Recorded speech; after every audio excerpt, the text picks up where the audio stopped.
The video is hard to forget. A Florissant police SUV strikes a suspect.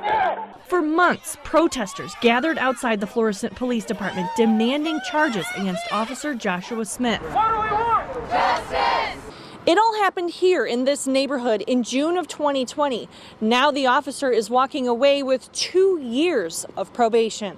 St. Charles County Prosecutor Tim Lomar was assigned the case. How is it that this is justice? I think justice looks different in different ways. The one person who chose not to be involved in this was the victim, and at the end of the day, we decided to respect his wishes. At first, Lomar issued multiple charges against the officer. Some of them came with mandatory prison time. The moment that vehicle turned its headlights towards the victim, that became a 4,000-pound missile.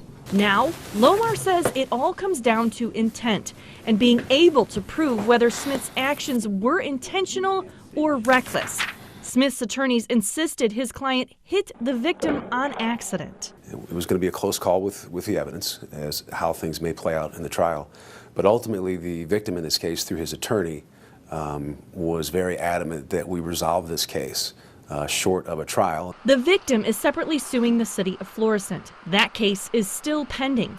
Smith's plea deal also means the city's insurance will have to pay up if it loses in court. If a person is shown to have acted intentionally, oftentimes insurance will not cover the consequences of that person's actions. Whereas if the person is shown to have acted negligently or recklessly, in other words, without intent to injure, for example, that's when the insurance proceeds would still cover the consequences of their actions. The victim's attorney did not return our repeated phone calls and text messages for comment.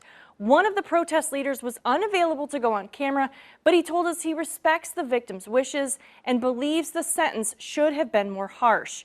To learn what the officer's attorney had to say about the plea deal, read my story on KSTK.com. For the I-Team, Christine Byers, 5 on your side.